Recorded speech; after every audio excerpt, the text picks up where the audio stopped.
پچھلے 10 سالوں کے چند ضروری کیسز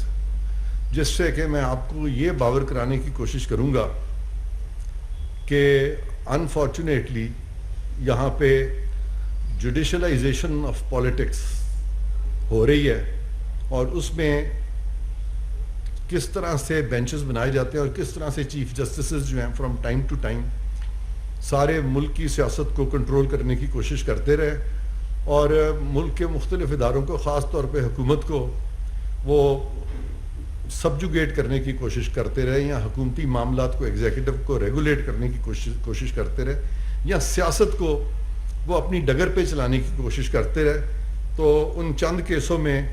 بہت پرانی بات نہیں ہے، مجھے ایک دم آپ کے سامنے بیٹھے ہوئے یاد آ گیا یوسف رضا گیلانی صاحب کا معاملہ، جب ان کو کنٹیمپٹ لگائی گئی اور پوری حکومت کا تختہ الٹ دیا گیا، اور آرٹیکل 58(2) بھی گو کہ آئین میں ختم ہو چکا تھا، جس کے تحت صدر جو تھے وہ حکومتوں کو گھر بھیج سکتے تھے، اسمبلیوں کو گھر بھیج سکتے تھے، لیکن یہ ایک نیا طریقہ نکالا گیا۔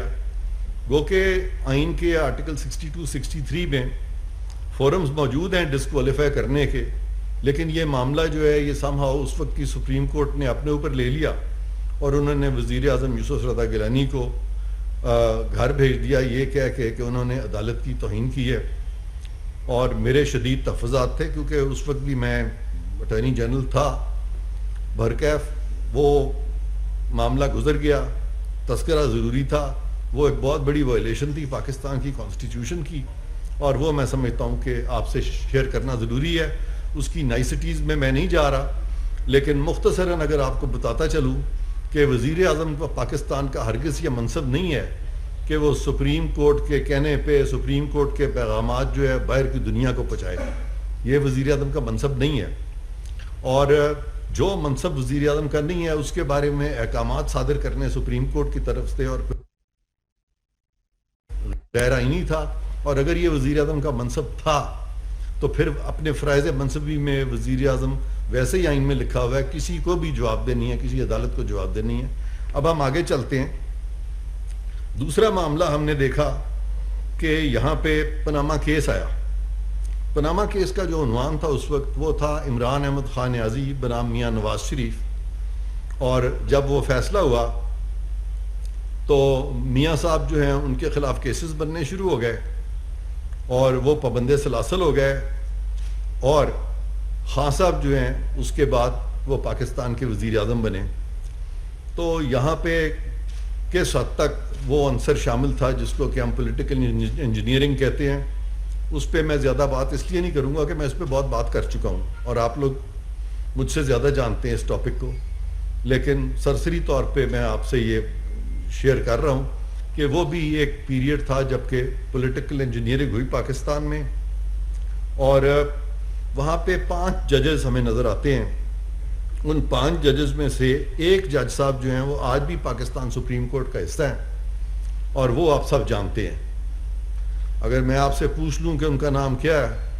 تو میرا خیال ہے کہ آپ تو بتا ہی دیں گے۔ کون ہے؟ نہیں، یہ وہ چیف جسٹس صاحب سے بھی آگے ہیں، تو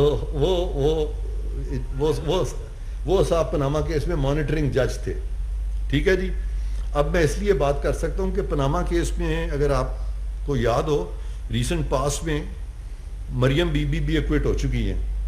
اور اس کے جو آرگومنٹس آئے تھے جس میں کہ وہ وائلیشنز جو کہ قانون کی اور آئین کی سپریم کورٹ سے ہوئی ہیں اس کا تذکرہ بھی وہاں بڑے کھل کے ہوا تھا۔ بہرکیف یہ دوسری گورنمنٹ پاکستان میں ٹاپل ہوتی ہے، اور ہوتا یہ ہے کہ وزیر اعظم یا حکومتیں پارلیمان نکال سکتی ہے، نو کانفیڈنس کے ذریعے تو جا سکتے ہیں، لیکن عدالتوں کا اس میں کوئی عمل دخل نہیں ہے۔ لیکن یہاں پہ میں نے آپ کو بتایا کہ 2 حکومتیں عدالتوں نے گرائیں، وزیر اعظم یوسف رضا گیلانی کی حکومت اور پھر میاں نواز شریف کی حکومت جو ہے وہ عدالتوں نے ان کو گھر بھیج دیا۔ اس کے بعد ایک اور بینچ فارم ہوتا ہے، اور اس میں بھی یہی جج صاحب جو ہیں وہ اس کا حصہ ہوتے ہیں، اور اس کے علاوہ جسٹس ثاقب نثار وہ بھی کسی تعارف کے محتاج نہیں ہیں، سب ان کو جانتے ہیں۔ میں نہ تو کسی جج کی یہاں برائی کرنے کے لیے بیٹھا ہوں، نہ میں اس کی تعریفیں کرنے کے لیے بیٹھا ہوں.